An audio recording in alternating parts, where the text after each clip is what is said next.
Hello, this is Corey Johnson with ARAC Roof at Ford. First, I want to thank you for the opportunity to inspect your roof.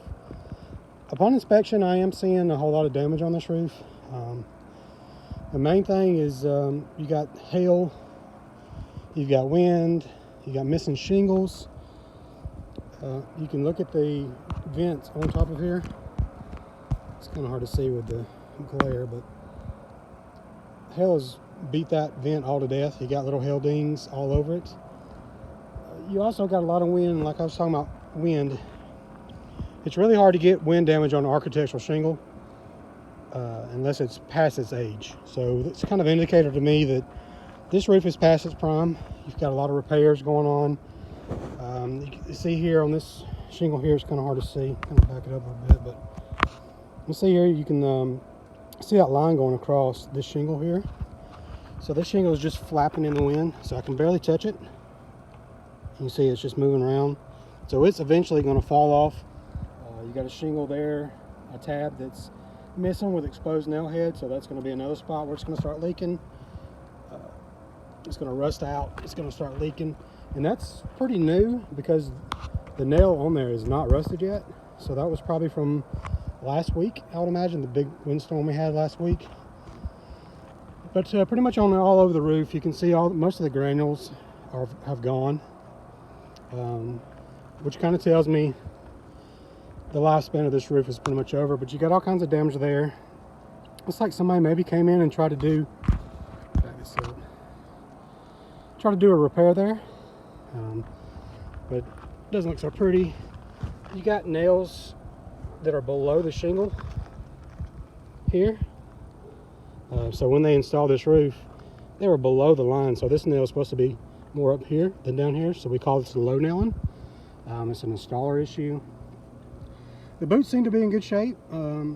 Looks like somebody may have came in and changed the boots out.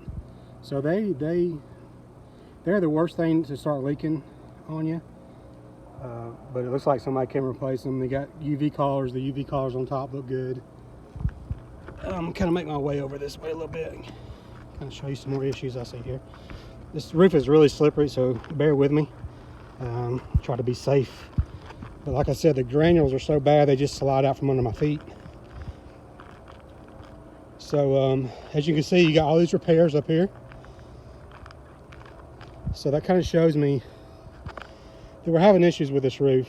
So this could happen anywhere else other than right there, and you have to deal with that. You got a shingle down there in the corner. Looks like it's fallen off or maybe got hit by a tree or something. But you got more missing shingles. You got another one there. You see that dark black spot. And you kind of look at the overall roof and see all the missing granules on the roof.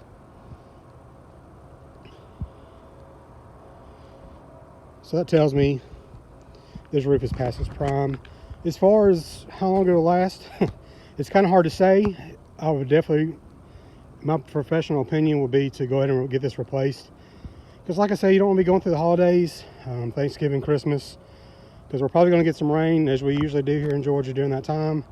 And that's something you don't want to deal with during the holiday season. So my suggestion would be to get something on here as soon as possible. I'll be happy to give you guys quotes. I can give you a couple of options, actually 3 options. But I wouldn't think you would want to go back with a 3 tab, being this is architectural. So I got a 35-year shingle that I can quote you, and also got a 50-year, both architectural shingles by Owens Corning.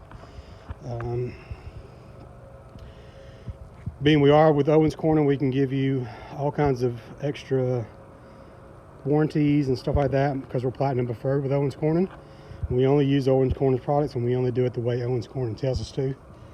So we'd come back with synthetic felt, a new shingle. We'd bring it back up to code with a drip edge on the sides, which goes along the side here, which keeps the water from coming back into the house. That's all included in our quotes. Gutter apron, which is a new code item, so we would have to get behind those gutters and put the gutter apron in to close the builder's gap. There's a lot of things that we do that a lot of people don't do because, one, we don't want issues in long term, and we know how important it is for the customer not to be worried about their roof, especially with a new install and spending the money on it. So be glad to sit down with you guys. I got, like I said, plenty of options, plenty of colors. I don't know about your HOA, but it looks like they're pretty lenient as far as color. Maybe like a earthy color kind of thing, but be glad to sit down with you guys and go over options, and I'm going to send you this video and we'll go from there. Thank you again. Bye-bye.